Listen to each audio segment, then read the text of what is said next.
നമസ്കാരം. ഇൻഫർമേഷൻ വഴിയുടെ പുതിയൊരു വീഡിയോസിലേക്ക് എല്ലാ കൂട്ടുകാർക്കും ഒരിക്കൽ കൂടി സ്വാഗതം. റേഷൻ കാർഡ് മസ്റ്ററിംഗ് വീണ്ടും തുടങ്ങുകയാണ്. കഴിഞ്ഞ രണ്ട് മാസങ്ങൾക്ക് മുമ്പ് നടന്ന മസ്റ്ററിംഗ് തിരക്ക് മൂലം പല ആളുകളും ചെയ്തിട്ടുണ്ടായിരുന്നില്ല. അങ്ങനെയുള്ള ആളുകൾ വീഡിയോ മുഴുവനായിട്ട് കാണുക. ഓരോ ജില്ലക്കാർക്കും പ്രത്യേക തീയതിയിലാണ് മസ്റ്ററിംഗ് നടത്തേണ്ടത്, എന്തെല്ലാം കാര്യങ്ങളാണ് ശ്രദ്ധിക്കേണ്ടതെന്നുള്ള മുഴുവൻ കാര്യങ്ങളെക്കുറിച്ചുമുള്ള വീഡിയോസാണ്. അതിനുമുമ്പായി ഇൻഫർമേഷൻ വീഡിയോയുടെ വീഡിയോസ് നിങ്ങൾ ആദ്യമായിട്ടാണ് കാണുന്നതെങ്കിൽ ചാനൽ സബ്സ്ക്രൈബ് ചെയ്യുക. ഒരു തരത്തിലുള്ള മത രാഷ്ട്രീയ കാര്യങ്ങൾ നമ്മുടെ ചാനൽ വരുന്നതല്ല. ഗവൺമെൻറ്റിന് ലഭിക്കേണ്ട സേവനങ്ങൾ, ആനുകൂല്യങ്ങൾ, അറിയിപ്പുകൾ എന്നിവയെക്കുറിച്ച് മാത്രമായിരിക്കും വീഡിയോസ് വരുന്നത്. ശ്രദ്ധിക്കുക, ഗവൺമെൻറ് സേവനങ്ങൾ എപ്പോൾ വേണമെങ്കിലും പുതിയ അപ്ഡേഷൻ വരാം. അതുകൊണ്ട് തന്നെ പുതിയ നിർദ്ദേശങ്ങളും അഭിപ്രായം ലഭിക്കാൻ ചാനൽ സബ്സ്ക്രൈബ് ചെയ്ത് തൊട്ടടുത്തുള്ള ബെല്ലൈക്കൺ കൂടി ക്ലിക്ക് ചെയ്യുക. സെപ്റ്റംബർ 18 മുതൽ ഒക്ടോബർ 8 വരെ നീളുന്ന ഒരു മാസക്കാലം നീളുന്ന മസ്റ്ററിംഗ് തീയതിയാണ് ഇപ്പോൾ സർക്കാർ പ്രഖ്യാപിച്ചിട്ടുള്ളത്. ഓരോ ജില്ലക്കാർക്കും പ്രത്യേക തീയതിയിലാണ് മസ്റ്ററിംഗ്. തിരുവനന്തപുരം ജില്ലക്കാർക്ക് 18 മുതൽ 24 വരെ, സെപ്റ്റംബർ 18 മുതൽ 24 വരെ ആയിരിക്കും മസ്റ്ററിംഗ് ഉണ്ടാവുക.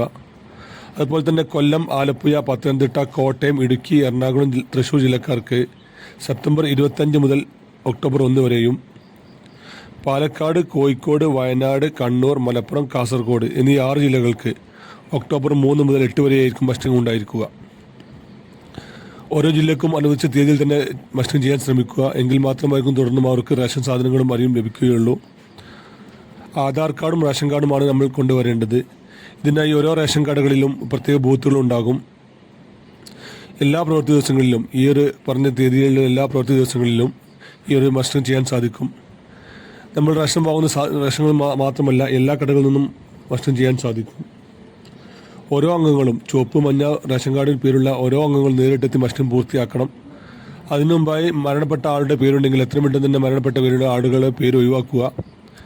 അതുപോലെ തന്നെയാണ് പ്രവാസികളായ ആളുകളുണ്ടെങ്കിൽ ഈ NRK എന്ന് രേഖപ്പെടുത്താൻ പ്രത്യേകം ശ്രദ്ധിക്കുക. ഇങ്ങനെ എല്ലാ കാര്യങ്ങളും ശ്രദ്ധിക്കുക. ഇപ്പോൾ ചുവപ്പ്, മഞ്ഞ റേഷൻ കാർഡുകൾക്ക് മാത്രമാണ് മസ്റ്ററിംഗ് നടത്തേണ്ടതുള്ളൂ. ബാക്കിയുള്ള നീല, വെള്ള കാർഡുകൾക്ക് ഉടൻ തന്നെ വരുന്നതാണ്. അതിന് തീയതി ഇപ്പോൾ സർക്കാർ പ്രഖ്യാപിച്ചിട്ടില്ല.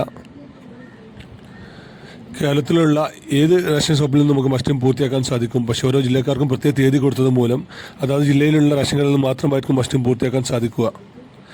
മരണപ്പെട്ട ആളുകളുടെ പേരുണ്ടെങ്കിൽ എത്രയും പെട്ടെന്ന് തന്നെ അവരുടെ പേരിന് നേരെ NRK എന്ന് രേഖപ്പെടുത്തുക.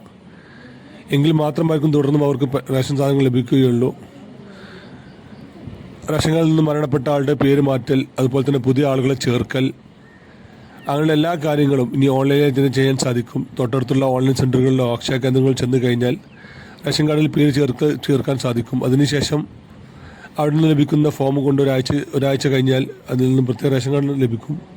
വീഡിയോ ഇഷ്ടപ്പെട്ടെന്ന് കരുതുന്നു. ഇൻഫർമേഷൻ വീഡിയോയുടെ വീഡിയോസ് നിങ്ങൾ തുടർന്ന് ലഭിക്കാൻ ചാനൽ സബ്സ്ക്രൈബ് ചെയ്ത് തൊട്ടടുത്തുള്ള ബെല്ലൈക്കൺ കൂടി ക്ലിക്ക് ചെയ്യുക. ഇനി ഒരു പുതിയ വീഡിയോസുമായി കാണാം. അതുവരെയും എല്ലാ കൂട്ടുകാർക്കും നന്ദി, നമസ്കാരം.